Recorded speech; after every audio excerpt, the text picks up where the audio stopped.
Bien, continuando el trabajo que estamos haciendo y dando la bienvenida a los que se conectan por primera vez o retoman la conexión con HTV Televisión de Humanidades de la Universidad Mayor, de la Universidad Autónoma Gabriel René Moreno. Continuamos con la clase número 5 del curso de pruebas neuropsicológicas. Bien, en esta clase nos vamos a dedicar al tema de lo que son las áreas de exploración.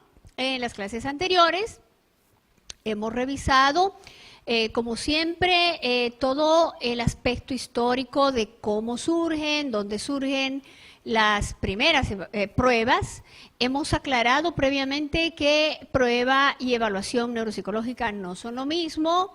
El proceso es la evaluación, donde la prueba es solamente un instrumento que nos va a permitir llegar a un diagnóstico más preciso y más específico, probablemente con mucho más agilidad que si fuera solamente una exploración en proceso de todas las habilidades, funciones, dominios neuropsicológicos. Y ahora nos corresponde entrar a el tema de las áreas de exploración. Si partimos del hecho de que cuando hablamos de neuropsicología tenemos que explorar tres funciones, que son las funciones motoras, las funciones cognitivas y las funciones ejecutivas, ustedes entenderán que existe entonces un montón de áreas, dominios, habilidades, zonas que tendríamos que explorar, y para eso vamos a utilizar esta clase para ponernos de acuerdo en la revisión teórica que se hace a todas estas denominaciones. ¿Qué son las áreas? ¿Qué son las zonas? ¿Qué son las regiones? ¿Qué son los dominios? ¿Qué son las dimensiones? ¿Y qué son las habilidades? Todos esos términos los manejamos en neuropsicología y son como especificaciones. Hagan de cuenta que lo que les voy a presentar ahora es de alguna manera nuestra clasificación, como lo que hizo Daniel en el CIE en la clase anterior. Él nos dividió en lo que eran los capítulos, lo que eran los grupos, lo que eran las categorías y las subcategorías. Pues ahora vamos a ver todos los términos que ustedes pueden encontrar en la lectura de pruebas neuropsicológicas. Veamos. Hay un libro de Ardila y Ostrowski que se publica en el 2012 que nos va a plantear en primer lugar lo que es el concepto de habilidad. Este gráfico está basado en este contenido teórico de estos dos autores latinoamericanos, pero sintetiza de manera muy ágil lo que sería la evaluación neuropsicológica como un proceso a través del cual lo que nosotros queremos conocer son precisamente las habilidades. Y estas habilidades van a tener distintas áreas o dominios. Para estos autores, área y dominio, entonces podría utilizarse indistintamente cuando hablamos de la percepción, la atención, el lenguaje, el cálculo, la motricidad, las funciones ejecutivas, las habilidades espaciales, la memoria y el aprendizaje y las funciones somatosensoriales. Aquí solamente estamos mostrando lo que para estos autores correspondería a lo mínimo que se debe evaluar neuropsicológicamente en una persona. Por tanto, si hablamos de pruebas neuropsicológicas, las pruebas contendrán estas áreas o dominios, o podrán haber pruebas específicas de un área y un dominio. Sin embargo, estos mismos autores explican que cuando hablamos de que estas son las áreas y dominios, debemos recordar que existen muchas maneras de agruparlas, que aunque estas habilidades entendidas como áreas o dominios son distintas, no quiero utilizar la palabra independientes porque si no me estoy contradiciendo en lo que les explico. Aunque son distintas, cada una tiene una extensa bibliografía que las estudia. Si ustedes ponen en el internet, atención, les van a salir un chorizo de libros.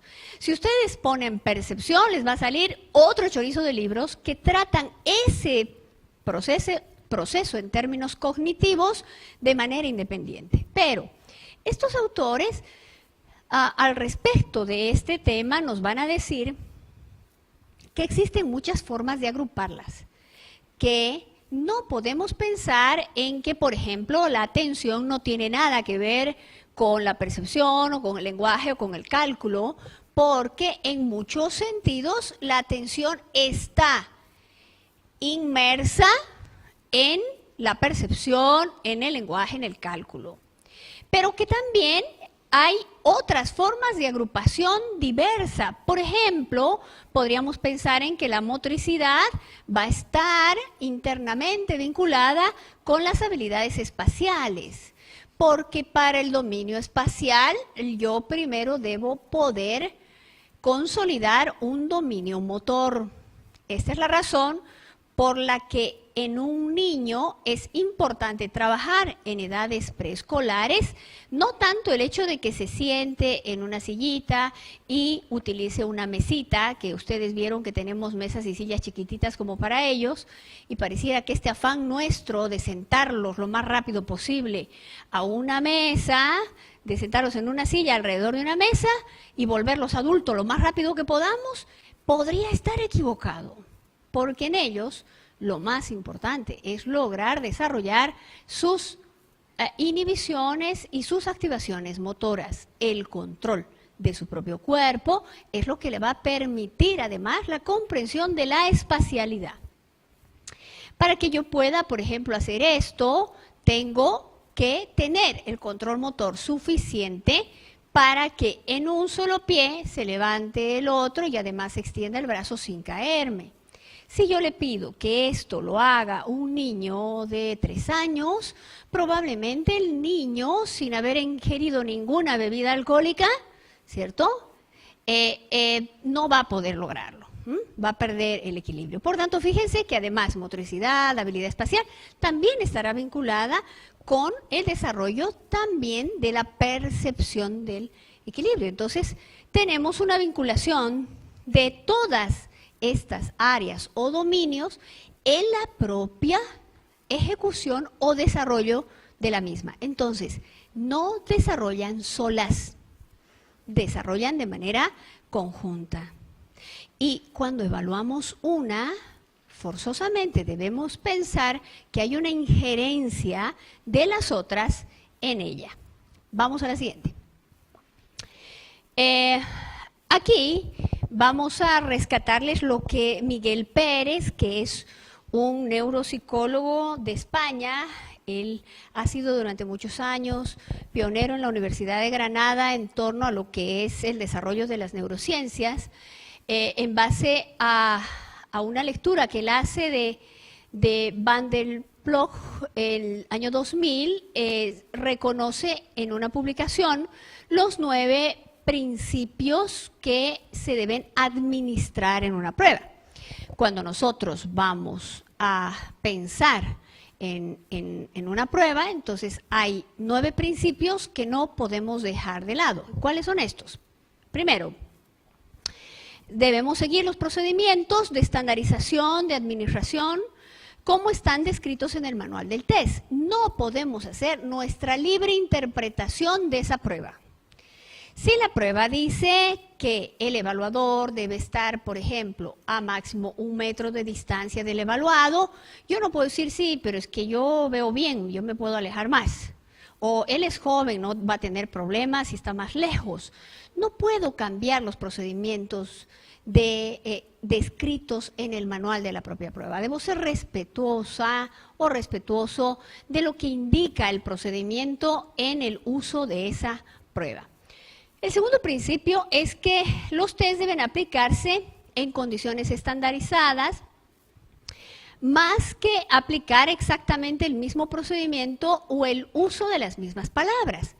¿Qué es lo que nos sugiere esto? Si bien nos dice en primer lugar que debemos ajustarnos a lo que es la descripción del procedimiento y tratar de no modificar este procedimiento, nos dice en el segundo principio que el decir esto no quiere decir que nosotros querramos reproducir a rajatabla la situación descrita en el libro de estandarización de esa prueba, sino que nosotros, más allá de la propia consigna, que sí es importante respetar la manera en que se va a formular la solicitud o pedido de una tarea, sí debemos tomar en cuenta que hay lo que se llama la adaptación del instrumento y que esto me va a permitir seguir con el procedimiento estándar de esa prueba, pero tomando en cuenta las condiciones que deben ser importantes a considerar el momento en que aplico este instrumento.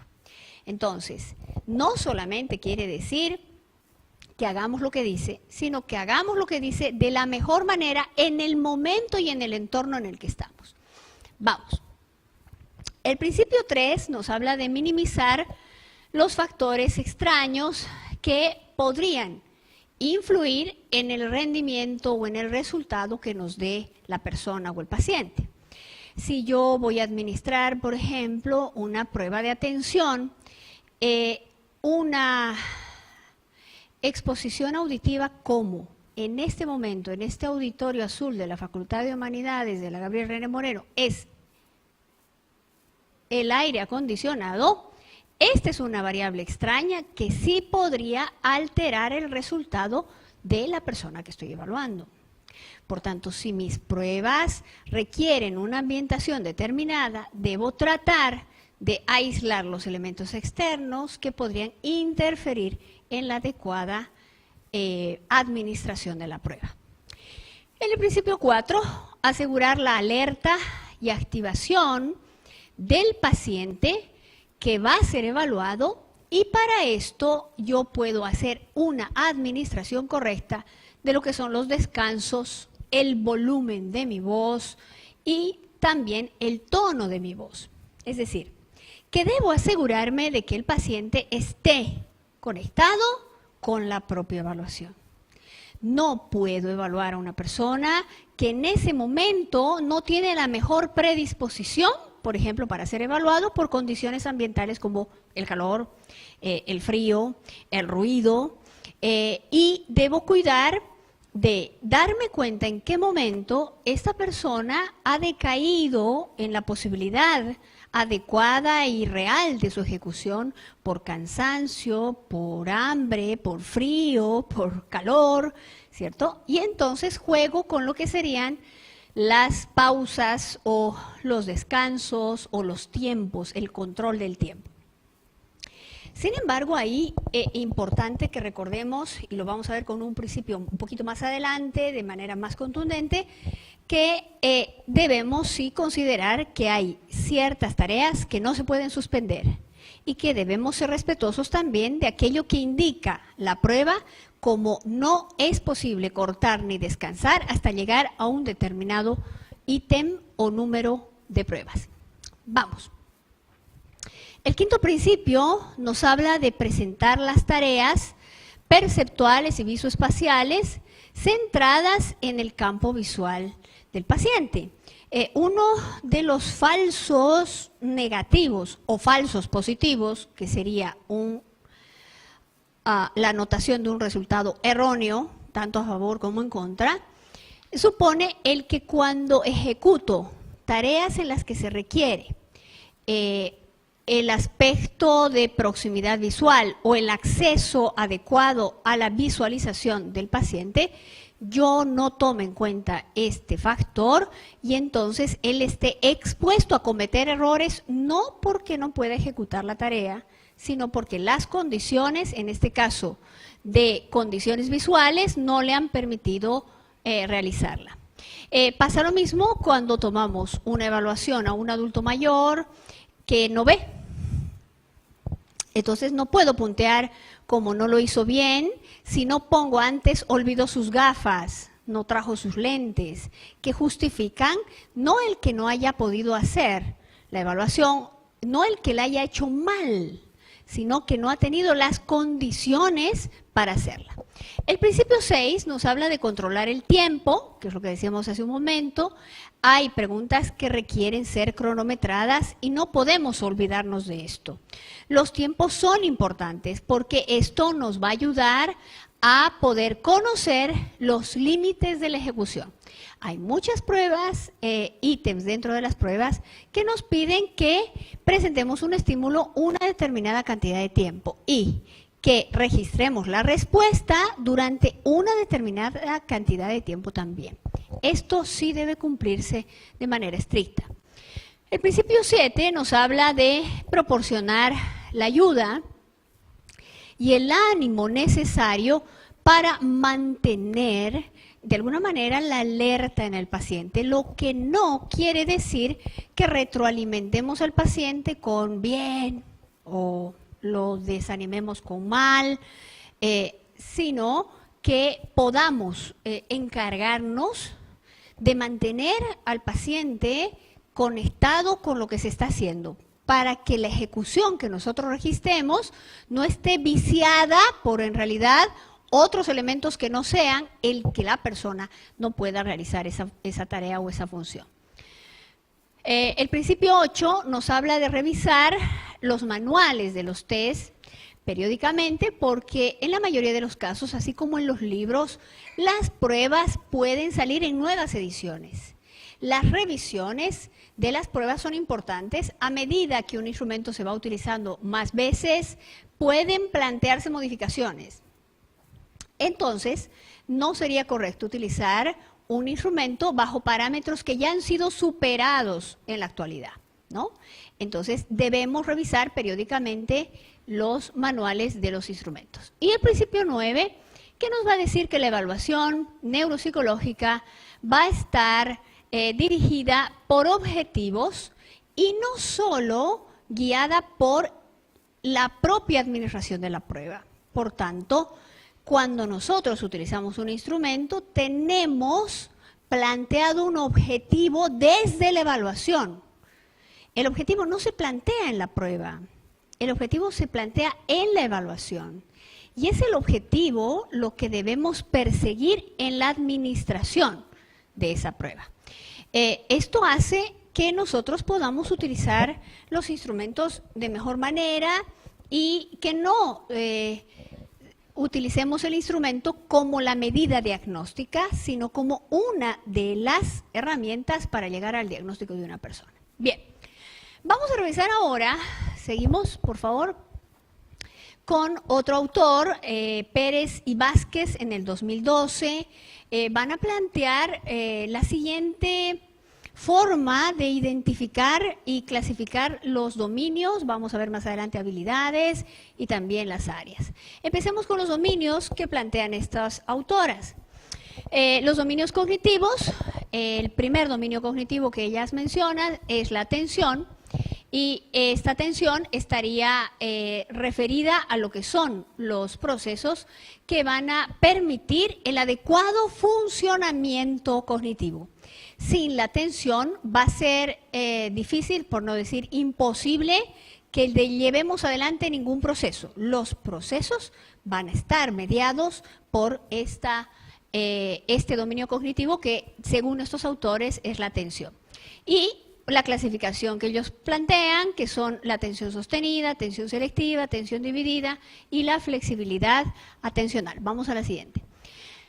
También mencionan que otro dominio cognitivo es la memoria y esta memoria va a tener tres tipos de exploración. Hay una clasificación de la memoria que va a ser la memoria episódica, memoria semántica y los procesos propiamente dichos. En la memoria episódica vamos a encontrar que hay la exploración de lo que son las modalidades verbales y no verbales. No todo en la memoria es verbal. Hay muchas cosas que no son verbales, ¿como cuáles? Si yo le digo a la señorita que por favor se rasque su nariz, ella no necesita decirme nada, solo necesita hacerlo. Pero si a la misma señorita yo le digo que cierre los ojos, y ahora le digo que ponga el dedo índice de su mano derecha sobre la parte superior de su cabeza con los ojos cerrados, hágalo. El dedo índice de la mano derecha sobre la parte superior de su cabeza, con los ojos cerrados. Ella no ha requerido tampoco ninguna verbalización para hacer esto, ¿cierto? Ella ha hecho seguramente algo como esto, que supone la ejecución de una tarea que no corresponde al plano verbal, pero que sí corresponde al plano de memoria. ¿Por qué? Porque tiene que recordar dónde está su cabeza. Tiene que recordar cuál es su mano derecha. Tiene que recordar cuál es el dedo índice. Y entonces supone un trabajo combinado que no solamente tiene que ver con esta memoria episódica que supone los momentos que nosotros somos capaces de almacenar, sino también los significados que es la memoria semántica. Los procesos de codificación, consolidación y procesamiento con respecto a la memoria. También nos hablan del lenguaje, y en el lenguaje lo dividen en dominio del lenguaje receptivo y dominio del lenguaje expresivo. Tanto el receptivo como el expresivo va a tener a su cargo lo que es la lectura, la escritura, el lenguaje verbal y el lenguaje no verbal. Vamos al siguiente. También reconocen como dominios las funciones ejecutivas, y en estas funciones ejecutivas ellos establecen estas 5 categorías que suponen el pensamiento creativo y abstracto, la flexibilidad cognitiva, la memoria de trabajo, la capacidad de inhibir conductas inadecuadas y la capacidad de planificación. Habíamos visto en el curso anterior de funciones ejecutivas que uno de los factores comunes en todo momento es siempre la inhibición. La inhibición viene a ser una función ejecutiva que nos permite vincularnos de mejor manera, que nos permite desarrollar actividades, pero a la vez cambiar de actividades, a lo cual llamamos flexibilidad cognitiva, por tanto es un factor tremendamente importante. Seguimos, y me parece que este es el último dominio cognitivo que reconocen estos autores, que nos hablaría de lo que son habilidades visoespaciales y de construcción, o también llamadas habilidades construccionales. A este respecto, se reconoce lo que es la capacidad de dirigir la atención en un espacio, que supone obviamente un control motor, el manejo del espacio, y en el manejo del espacio cruzamos la variable movimiento con la variable tiempo también. Y finalmente la capacidad de decodificar variables visoespaciales, que supone interpretar para poder ejecutar movimientos o acciones que requieran un control espaciotemporal. En base a esto, sí, vamos a la siguiente. Cuando hablamos de la evaluación neuropsicológica, entonces, siempre debemos considerar que vamos a estar relacionando lo que son los factores fisiológicos con lo que son los factores psicológicos, sin dejar de lado y de manera muy importante lo que es el aspecto emocional. O sea, hay un aspecto emocional que podría ser el origen de alteraciones a nivel fisiológico y también psicológico, pero también podrían haber alteraciones emocionales resultado, por ejemplo, de lesiones cerebrales. Hace unos años, el 2009, cuando estaba realizando una investigación sobre la memoria del adulto mayor, me tocó hacer el intento de clasificar esto que son las áreas, las dimensiones y las habilidades, y para esto lo que hicimos fue comenzar a definir cada una de estas. Entonces, en esa definición, las dimensiones en realidad van a ser de 3 tipos. Si vamos a la siguiente, tenemos aquí una descripción que ustedes van a tener para revisar sobre lo que son las áreas o regiones desde los aspectos más fisiológicos, que supone lo que nosotros comúnmente llamamos los lóbulos: el lóbulo frontal, lóbulo parietal, temporal, occipital. Vamos a la siguiente.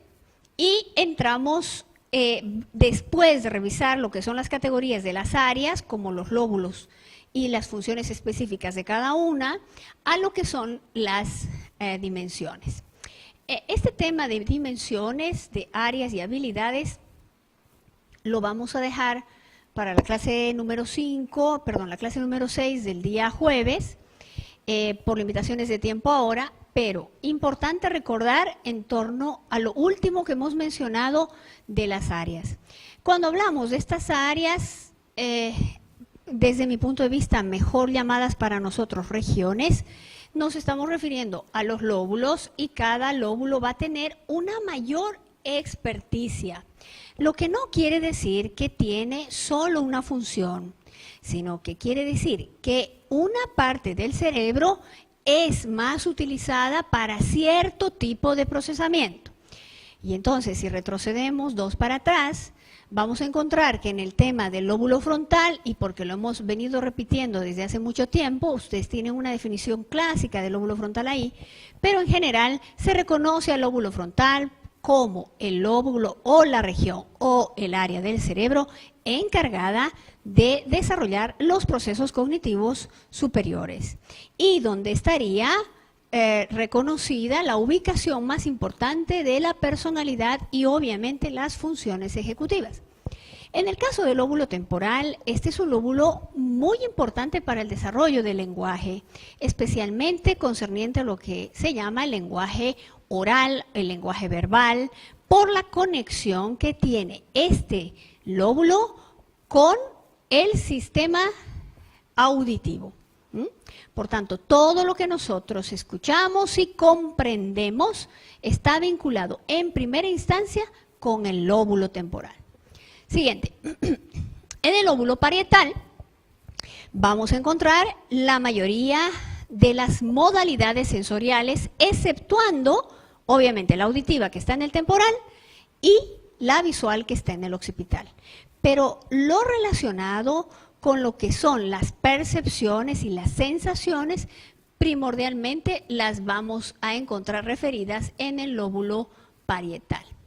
En el lóbulo occipital vamos a hablar básicamente de lo que es la función visual. Es uno de los lóbulos que más nos permiten la interacción por este hecho de que vivimos en un mundo donde tal vez, si yo me atrevería a dar un porcentaje, el 80% de las cosas son de modalidad visual. Lo que no quiere decir que las personas invidentes, por ejemplo, están en menores condiciones que las personas videntes, porque la magia del cerebro y lo extraordinario del cerebro es que por este tema de plasticidad cerebral y de asimetría cerebral, logra, aún en deficiencia de una función, desarrollar altamente el resto de funciones. Bien, hoy por el tema del tiempo y para no excedernos y abusar tanto de la gente que está presente como de la gente que nos sigue, nos vamos a quedar ahí y la siguiente clase retomamos las dimensiones, habilidades y dominios cognitivos. Los esperamos el día jueves, igualmente a las 9 de la mañana, así que hasta ese día.